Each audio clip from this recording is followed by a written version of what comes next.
Okay, so let's check in now on some of the national affairs stories of the day, or perhaps more accurately the week, with our political panel. Joining us this Thursday, Labor MP Josh Wilson from Perth and Liberals David Coleman joins us from Sydney. Welcome back to both of you. I might just start with one that relates probably more directly to you, Josh, and it was the subject of that discussion with the Greens Senator Dorinda Cox. This court challenge that's underway on the Scarborough gas project. What is your position? Should it go, I mean, it's got most of its approvals already. Should it go through to full operation? Well, the important thing, Greg, with those kinds of projects is that you have proper processes, environmental and other kinds of approval processes at state and Commonwealth level, and whether or not there are court challenges as part of that is fine. I mean, to the extent that that's how our system works, that people have the opportunity to challenge things judicially if they want. What's been missing in Australia is a sensible energy policy and a sensible climate policy. And so with respect to the emissions part of the equation, that's what Australia has been missing through 10 years of denial and neglect. We need a settled energy policy. We need a sensible approach to climate action, and that's something that we campaigned on, of course, and that's something that the Albanese Labor government will be seeking to implement. Yeah, David Coleman, why don't I just bring you in, not on the specifics of the Scarborough project, but since Josh introduces there the whole idea of the mandate for 43% emissions reduction, are you in the school of thought among coalition MPs that says we cannot legislate that because it might lead to disruption of projects, you know, like Scarborough Gas, for instance? Do you think it's legally questionable if the Parliament goes ahead and legislates that 43% target? Yeah, well, Peter Dutton has made some comments around the legislation piece. But more broadly, on emissions reductions and the target, I mean, emissions reductions is an extremely important issue. It's one of the most important issues, and it's something that we, as a party room, will discuss in the future as we go forward after our loss in the election. It's incredibly important, but so are the issues of reliability and price too, because they're all interrelated. And Labor has come to the election with a very, very bold promise, Greg, which was a reduction of $275 per household in their electricity bills, and they'll be held to account on that. So absolutely, emissions targets hugely important, but so's reliability, so's price. Labor's made some very big claims on reliability and price, and they're going to need to deliver on them. How's that looking, Josh? $275 reduction. Not great in the first few weeks, you'd have to say.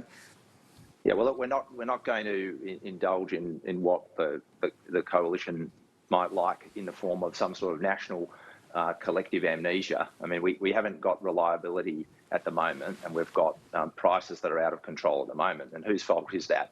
It's the outfit that just spent 10 years sitting on their bums doing nothing. 22 different energy policies that they couldn't settle. They had $1 billion that was going to introduce some new power generation. We've only discovered this week that there was not a single watt of new energy power generation. So we won't be taking lectures from of the coalition on those things. We know that what you do need is you need more renewables in the system because it's the cheapest form of new generation. To enable that, you need investment in the grid and in investment in new storage, two things that were just woefully ignored for the past decade. We're going to get on and do those things. And the science and the economics tells you that if you have a proper energy policy and a proper approach to climate, you will get reliability, you will get cheaper energy for households and for businesses, and of course you get to be part of tackling climate change. Yeah, I'm sure people will be, David among them, measuring against the $275 modelling anyway. Can I take you to wages? Josh, first of all, what is the position of the government these days when it comes to general? We're not talking about the lowest paid, not talking about minimum wage earners, but general wage increases. Should they or should they not in all cases keep pace with inflation? Well, I think as a principle, it's a pretty sensible thing to expect that workers don't go backwards, that you don't find working women and men in Australia finding their living standards going backwards because prices are going up and wages are flat or falling in real terms. Now, what happens from enterprise to enterprise or workplace to workplace or year to year will vary. So it's never going to be about saying, well, this is the ironclad rule about how wages relates to inflation or any other factors in the economy. But the important thing to remember is we've had a decade of falling or stagnant at best real wages, and it is a bit ridiculous at the moment for the conversation with respect to inflation to suddenly turn to wages as if wages has anything to do with that. I mean, wages have been flat for a decade.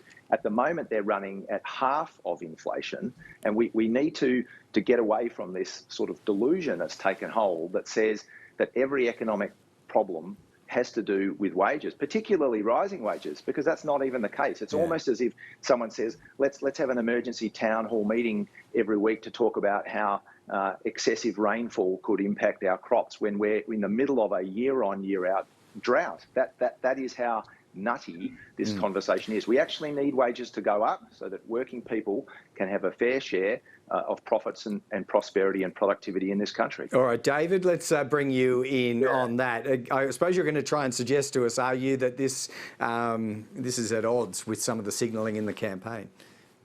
Well, absolutely, Greg. I mean, the campaign signalling was that wages can go up, there's no consequence for inflation, and there's no consequence for interest rates. And frankly, what Josh has just said then is actually pretty consistent with what Labor said prior to the campaign. And of course, everyone wants to see a sensible wage increases, but it's delusional to suggest that there is never any relationship between wages and inflation. And for a government, so that's what they are now, they're the government, to be asserting that. And some of the truly wacky stuff we saw from Sally McManus today, who of course is in lockstep with the government, is a real concern. This is a very serious issue. It has to be handled carefully, has to be handled in a sober and mature fashion, because if it's not handled in a sober and mature fashion, what does that mean? Interest rates go up. If interest rates go up, what does that mean? Mortgages go up. If mortgages go up, what does that mean? Declining living standards for average families. So it's all very well to be sort of flippant and glib about it, Greg, and sort of suggest that, there's no correlation between these two issues. But economic history over several centuries shows that there can be a correlation, and you can't just wave it away and pretend it's not possible, because it absolutely is. And it's why you need mature, sober economic management. And would you accept, on that point, Josh, would you accept that, sure, wages may not have been a huge contributor to inflation in recent years, but it very well could be in the next 6 months or so? We know we're heading towards 7%, if that's matched with wages. Even the language you just used there, to say it may not have been, it absolutely has not been a contributor to inflation. Wages have been going nowhere. Wages have been falling.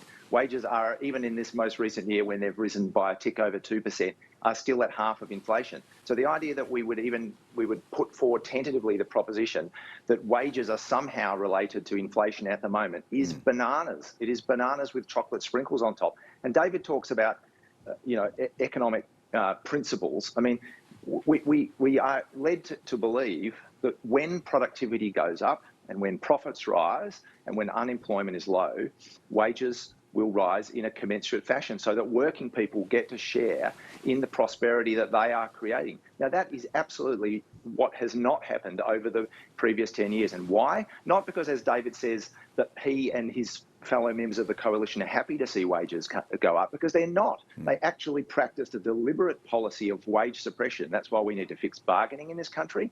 We need to stop the demonisation of unions, but we must absolutely sort of cease this conversation that always turns to the problem of wages, particularly when wages have actually not been rising at all. Yeah. Well, it certainly had very quickly, David, we're going to wrap soon, but go ahead.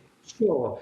I think the bottom line, Greg, is that the Prime Minister has said that wages can rise in the absence of any upward pressure on inflations or interest rates. And we'll see in the future what happens with inflation, what happens with interest rates. And it's very important that the government is careful in what it does and doesn't behave in a way that puts upward pressure on the interest rates of ordinary Australians. Much more we could have talked about, Josh Wilson, David Coleman, but we are running right out of time today. Going to thank you and get you back again before too long. Thanks, Greg. Thanks, Greg.